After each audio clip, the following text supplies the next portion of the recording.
Hey guys, welcome to the channel. So I have here a Predator 5000 watt generator. Super cool. I really love this thing because this generator actually runs my RV, which you see in the background there.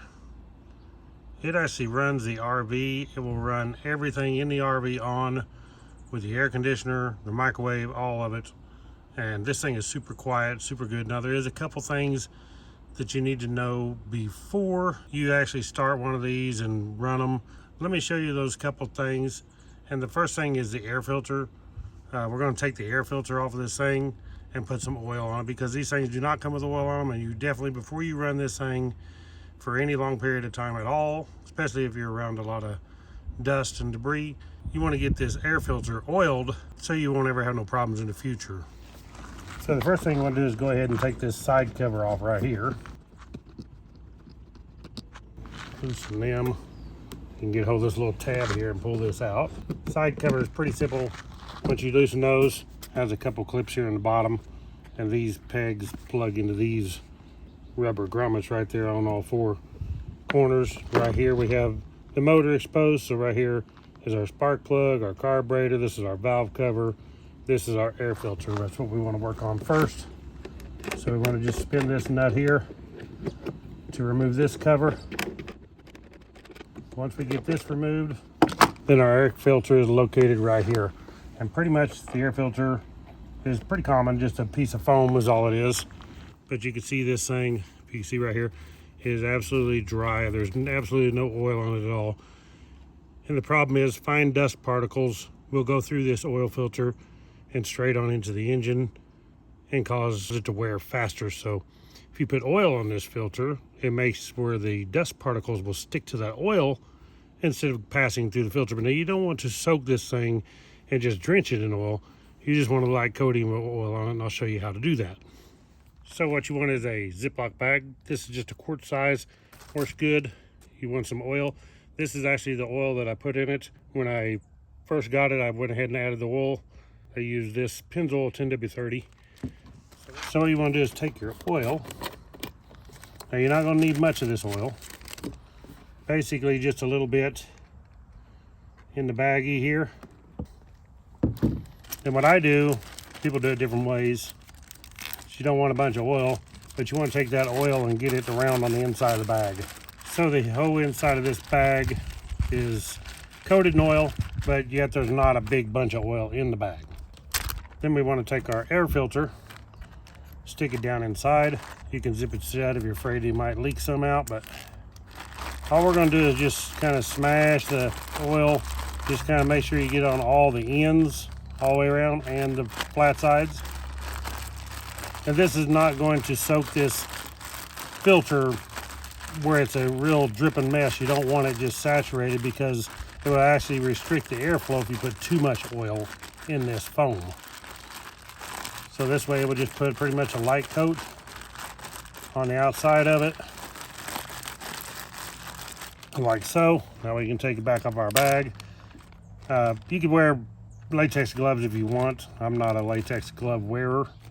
And okay, you can notice now that there's oil in these little divots in this filter. So this thing is good and oiled, and it's going to protect it a lot better.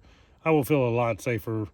The dust will collect on here, and then you can take and wash this filter out with some mild detergent every so often. Just check it and do the same oil procedure, and then stick it back in there. So we're going to put it back in with the rounded part at the bottom right corner, and then stick our cover back on.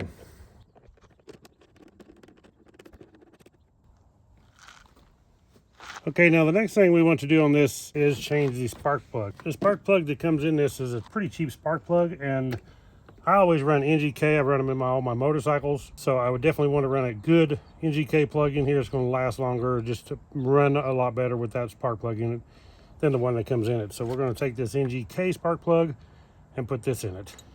Okay, so this is the spark plug tool that comes with your generator. So that's what I'm going to use to take this out with. It's a long reach, so you can reach down in there to get the plug out. So you just need to break it loose. Spin out the factory spark plug.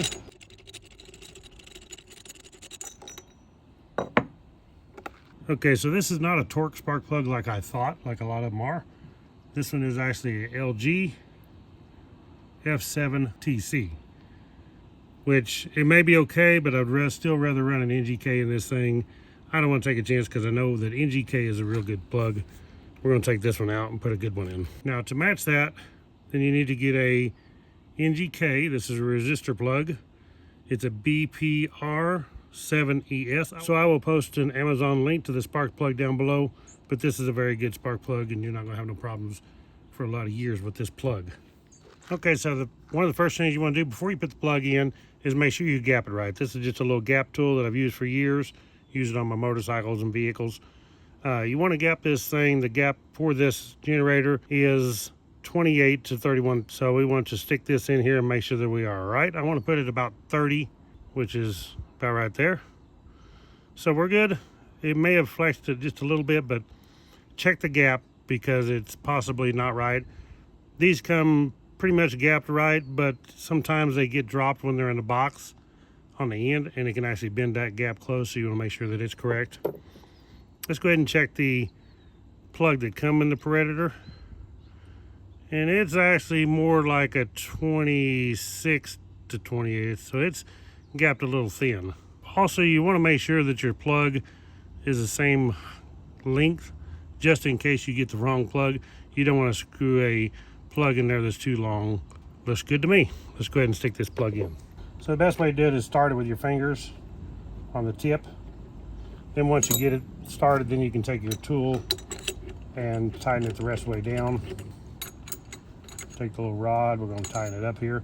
Don't over tighten it. I mean, you don't have to torque it, but just tighten it down where it's pretty snug. And we're good. Make sure that we put our cap back on. Okay, so now we'll just stick our cover back on here. These 4 tabs snap into the rubber grommets like so. The bottom tabs just push in the bottom right there. And then we just crank these in until they're tight. You definitely want to run it with this cover on because it's actually quieter with this on, and it also has to do with the airflow in here. So you definitely don't want to be running it without this cover on. So there we go, the Predator 5000. This also works. You can do this on any Predator generator, Honda generators, whatever. You always want to check that air filter. You always want to put in a good NGK spark plug. And this thing will last years and years of trouble-free service. So thank you guys for watching. Check out the link. You can check out that spark plug below. Click the thumbs up, subscribe to my channel, and I'll catch you all on the next one. Right on.